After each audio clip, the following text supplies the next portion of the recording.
Okay, so the start of the Civil War. Here we go. The causes of the Civil War. I'm gonna give you a couple of vocab terms to start. Okay, first one: popular sovereignty.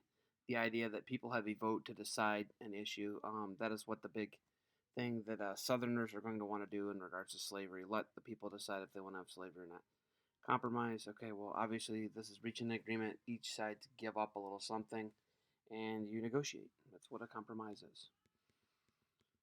And then we have abolitionists, which we talked about last week. A person who wants to bring an end to slavery and sectionalism, the belief that your section of the country, okay, is the best part of the country and you're doing right by the people.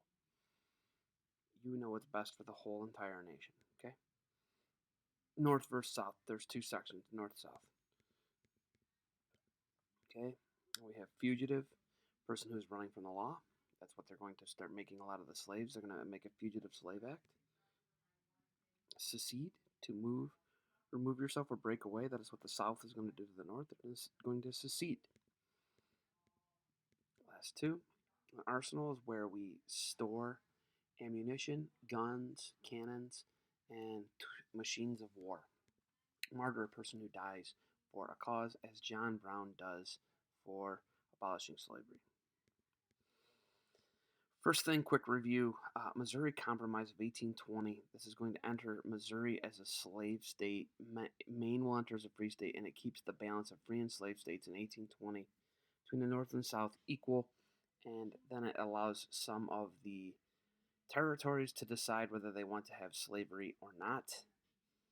Okay, this this was the rule of law in America. Okay, for 30 years.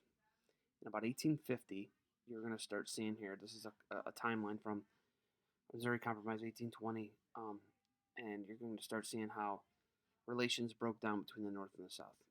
Here are your steps. Wilmot Proviso 1846. You have a Pennsylvania congressman who is going to try and stop the spread of slavery. Okay, he's in the United States House. It passes the House. It fails the Senate, but this really wakes up the Southerners and lets them know that the North means business about ending slavery in the South and spreading to territories that are in the South. Okay, so the South starts to see the playbook. The South starts to see that, yeah, they want to get rid of slavery. They don't want us to choose. They don't want the states to choose. They don't want the people in the states to choose. Free Soil Party is going to actually be formed. It's a political party in Buffalo, New York. This is Northerners who want to discuss the issue of slavery.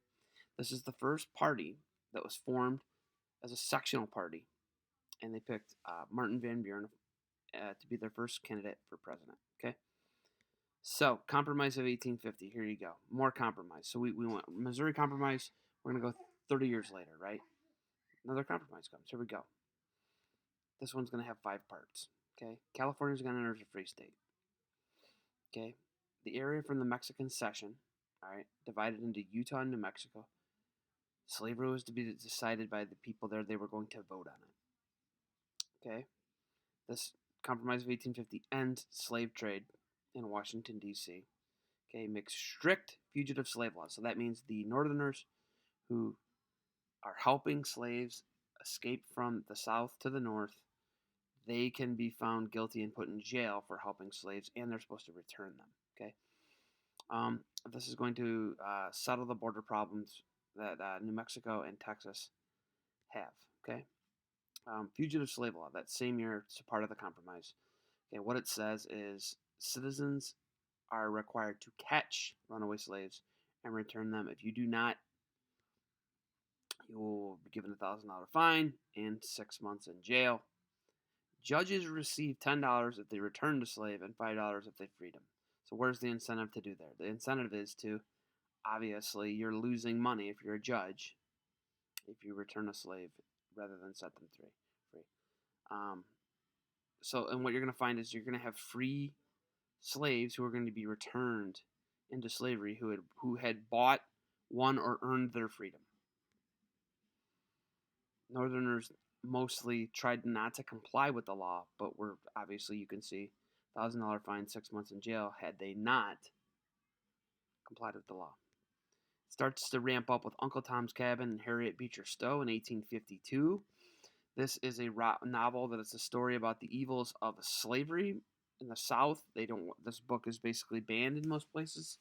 Many Northerners began to change their view on slavery after they see the brutality and the murder of Tom in Uncle Tom's Cabin. Southerners claimed the book was a lie by Harriet Beecher Stowe. She was an abolitionist. Kansas-Nebraska Act 1854 divides the land in Kansas and Nebraska into territories. It decided that the slavery issue would be decided by the voters with popular sovereignty. This leads to violence in the Senate. Okay, there's violence in the Senate. One member beats another almost to death. Okay, there's pro-slavery and anti-slavery that settlers in one area. Then you have pro-slavery, anti-slavery. They clash.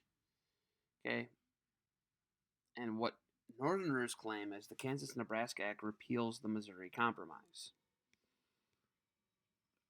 Potawatomi Creek killings. John Brown, the abolitionist, who later becomes a martyr for the abolitionist movement.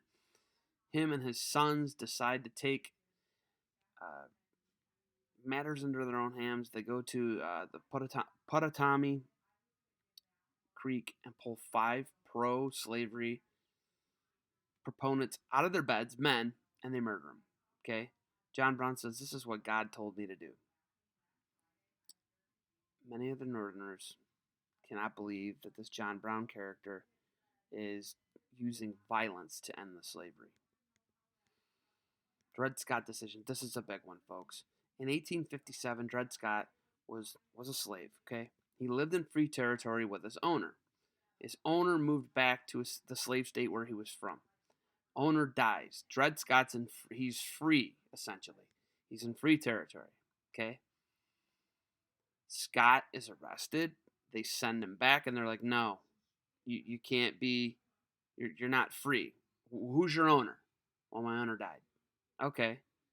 You're not a citizen. You're property. You cannot file a lawsuit because slaves are not people. They are property." Okay? And also, this was a huge decision because Congress could not ban slavery in the territories. This did, in fact, repeal the Missouri Compromise. Okay? Southerners obviously love the Dred Scott decision because now slaves can't take anyone to court. They can't take their masters to court, their owners to court, slavers to court, and they are considered to be property, not human beings. That should blow your mind, folks. That's insane. The United States Supreme Court decided that. Northerners obviously hate this, and it said basically it took the gloves off, and now slavery, if you were a new territory, you could decide to have slavery. The North obviously did not want the spread of slavery. The Dred Scott decision gives a green light to the spread of slavery into all territories that would become states in the United States. That's Dred Scott there. Lincoln-Douglas debate.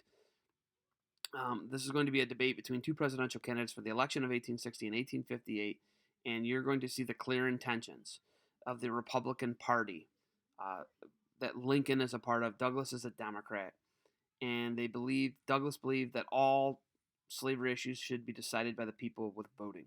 Lincoln said, "No, slavery, it's a no for me. Just slavery is immoral and it's wrong." And the Republican Party was established in direct opposition of slavery. You saw the Free Soil Party, right, with Martin Van Buren in 1848. Well, now you had, less than 10 years later, you have this Republican Party that's formed. Yes, folks, the Republican Party that you have today, Donald Trump, your president, is a member of the Republican Party. It's a very different party, but it is nonetheless the same Republican Party that Lincoln was a member of. And it was established to end slavery. Okay? There you go.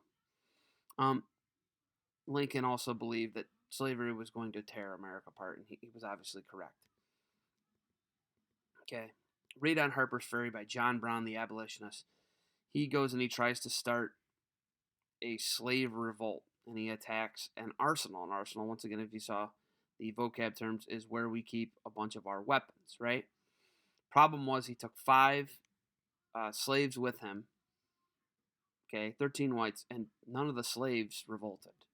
John Brown is captured, okay, pinned down, and he is executed. Okay, and he becomes a martyr for the abolitionist movement and the anti-slavery abolitionists. He is what Northerners say: if you want to get rid of slavery, this is what you got to do. He takes violence into his own hands. Not all Northerners believe in what he does and believe in violence. Okay, so here we go. The election of 1860. This is going to set it up for you, folks. This is going to be essentially what is going to. This is what's going to break the South, right? Abraham Lincoln is going to run for president. He's going to run against Stephen A. Douglas. He defeats Douglas handily, right? Look, it shows you there. 180 electoral college votes to Douglas's 12, right? Popular vote, you can see that Lincoln had almost 40%. Douglas had just under 30%. So this isn't close. Okay, Southerners are like, well, you know what? We didn't get our way. We're going to take our ball and go home. They're pretty angry about it, okay? Southerners, their anger manifests in many different ways. The main one is to secede from the Union or leave. We don't want to be a part of what you're going to do. We're going to start the Confederate States of America. So understand these elections are in November. Things are going to pick up. Okay, so he's elected November 6, 1860. By December 20th, a month and a half later, South Carolina secedes or leaves the Union. Shortly thereafter, 6 other southern states secede, and they are going to form the Confederate States of America. Okay? Early Confederate States of America, early 1861, January 1861 Confederate States of America, South Carolina, Mississippi, Florida, Louisiana, Alabama, Georgia, Texas. Okay? You're going to have 4 more that are going to add after we're going to see the battle, the first battle of the Civil War, which is going to be Fort Sumter, Charleston, South Carolina. Okay, and their president is going to be Jefferson Davis. I don't know. Just real quick, let me go back there. It pops up late here, but president of the South will be the Confederate States of America is going to be Jefferson Davis. Okay, he's going to lead the Confederate States of America. So this is going to be in April. So 4 months go by, tensions are high, right? And we have a U.S. Army outpost that is in the South, in the deep South, in Charleston, South Carolina. It's Fort Sumter, okay? And you know, Lincoln's got a valuable decision. Do we force the Southerners to stay, right? He wants to prevent war. We are not enemies, but friends, okay? An important message comes from Major Robert Anderson. He's the commander of Fort Sumter, and it is, hey, there are Confederate troops outside here. They're waiting for us. We don't have any more supplies. We don't have food. We don't have water. We don't have gunpowder. We don't have lead. We need some help. So what does he do? He says, hey, what do I do? Send supplies, send troops. You know, the Southerners are going to attack. I'm in a horrible position here. So he's going to send ships, right? He's going to send the supplies. He sends the supply ships, okay? He sends them, but before the supply ships can even get there, folks, Confederate President Jefferson Davis, he decided to take over the fort before the supply ships can arrive, demands the surrender of the Union troops. Confederate troops fired on the fort. They laid siege to the fort for 2 days in April. Eventually, Major Anderson has to give up because they run out of ammunition. And in April of 1861, there you go. That's some amazing audio for you. The Civil War has begun. Lincoln called for Americans to join, stop the rebellion of the Southerners. Okay, the Southern states were obviously scared, and with the 7 original, Virginia, Arkansas, Tennessee, and North Carolina will join to create the Confederate States of America. Folks, you will have a quiz on it coming up here shortly. April 1861, the start of the Civil War. Next week, all the Civil War battles. School year, summer coming up. Questions or concerns, shoot me an email, zebulon.miller@riversideschools.net.